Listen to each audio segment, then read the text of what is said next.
pass it around? All right. I'm not taking any home, so you have to eat them.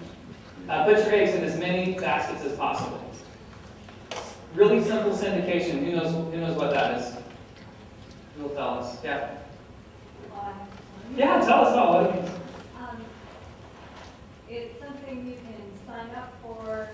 I'm going to tell you as a layperson, there's usually an orange symbol with some lines on it. You click on it. It means that you're going to sign up for the content so that it'll be kind of like a headline news service that pulls new content off of that page. I'm so glad that you use that.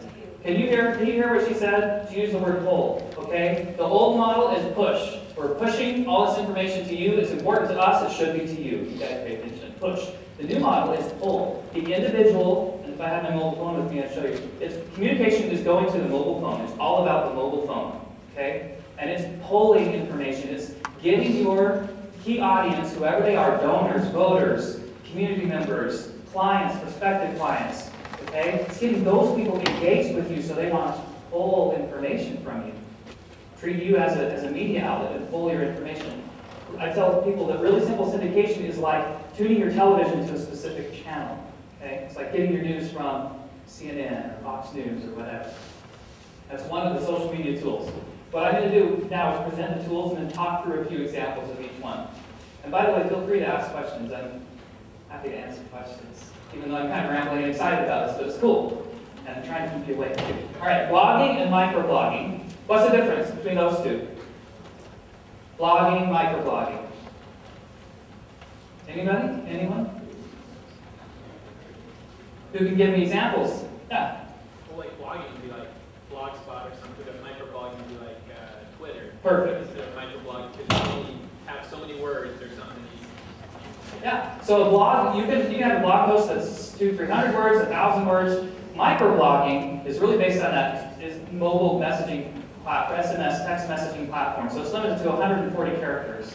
It's actually a little more than that, but they do some for the coding. So that's what a microblog is. Blogspot is an example of blogging. Twitter is an example of microblogging. We're going to talk about that. And online newsroom. People don't realize that a newsroom is a great social media tool. I'm going to talk more about it. Social networking. Who can give us examples of social networking sites? We're in a college campus, so come on. What's the number one? Facebook. Facebook has some pretty killer apps, pretty killer application in communicating. And it'll be interesting to see how their monetary model is worked out. Them on Twitter. Other social networking, Plaxo, have you heard of that? LinkedIn. Okay. Those are just a few. And then finally, multimedia sharing. My philosophy, again, future communication to the mobile phone, also communication video. It is video and audio together. It's everything together. We're used to, you know, my grandfather would pick up the newspaper and read it with a cereal in the morning. But that's when the news came out in the morning and it was printed on the paper. You got your hands all black and all that stuff. It just doesn't happen anymore. And everyone's expecting the video, streaming video on your phone. And wikis. Who can give me an example of a wiki? Come on. Wikipedia. All right. Who can explain what Wikipedia is, what it does? Yeah. Isn't it where basically anybody can go on and explain or define or write about what they know about any given subject, topic, or person? You can find out histories of people, but it's content driven by people that want to contribute. It's user-generated content, absolutely. It's not an encyclopedia, okay? In fact, I went through a process learning about Wikipedia where I submitted a product of mine to Wikipedia. Did this great write-up, spent half a day, submitted it. 10 minutes later, they email and say, we're pulling down your page, because it's just self-promotional. It's just about your product. So I reply back and I said, well, what about this page about Coca-Cola? You know, that's about their product, who really cares?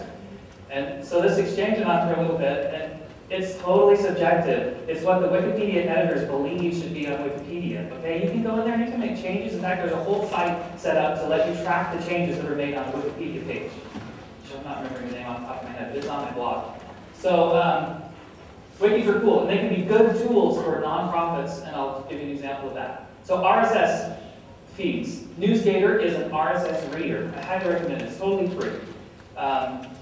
It's like your email inbox. You basically go in and subscribe to receive news from whoever. This is an old screenshot of mine, but I've got some friends and church stuff and social media stuff and PRSA, and you subscribe to these things. You can organize them by folder and then read the feeds from each person. So instead of having more than 200 emails a day in my inbox, which is insane, you can subscribe to things in an RSS feed and just quickly scan through things. You know, set aside 2 times during the day, in the morning and after lunch, when you'll review this, and it keeps you up to date on trends. And maybe you spend 15 minutes. That's it. You know, you're not sorting through a huge email inbox. But NewsGator is an example of an RSS reader that I quite like. Anyone use NewsGator? Besides me?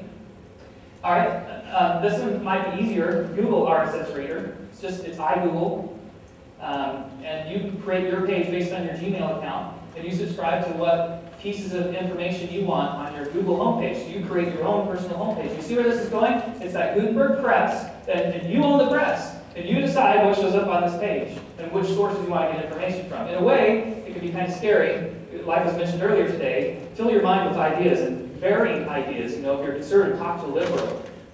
I can see how the technology can make us each have tunnel vision and not, interestingly, not see what's around us. So we need to be open still. But if this is your own personal news feed, you know, and you're only getting news from places you want to get news.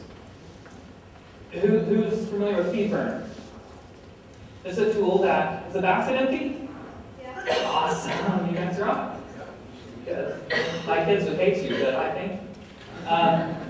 FeedBurner is a tool that distributes feeds. Just what the name says, FeedBurner. Okay? It's a really cool tool, you guys, because people can subscribe on your site. You can replace the feed that you have, and then they can subscribe to receive this feed by email or in an RSS reader.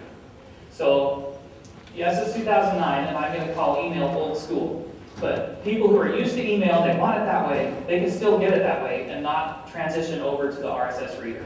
Okay? So FeedBurner is cool. And again, hello, free? It's free. Google owns them, by the way. So I don't think Google owns the world. But all right, blogging and microblogging. Examples of that.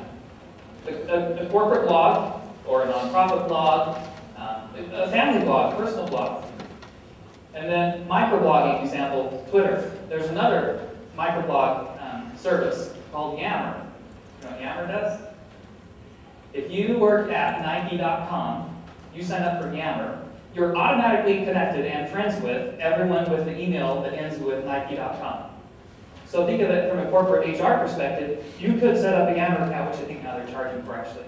But you could set up a Yammer account that would automatically communicate with people on their mobile phones that had your same domain at whatever.com. Think of a utility company with servicemen or women out in the field, you know, and needing to reach them. The computer may not do it, but using Yammer or Twitter right to their phone, that's where it's going. And then, have you thought of this about microblogging? You know that little thing on Facebook, that, like your wall, or you know, what are you doing? You know the thing on LinkedIn that says update your status. Same with Plaxo. Those are microblogs.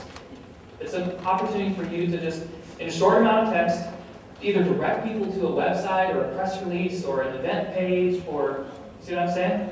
So look at all those other opportunities. Anyone familiar with Marriott? Have you heard of Marriott?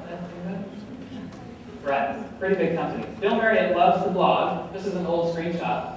He'll write about his dog, he'll write about his trip. He writes about everything. Personal, okay? This is a corporate blog that has his voice. And there's one thing I would counsel you to do. That is PR speak. This polished public relations writing does not work in a blog. People don't buy it. It's not authentic, okay? This is a very authentic blog. And I don't know the numbers. I really need to ask them. But see this link right here? Go to Marriott.com.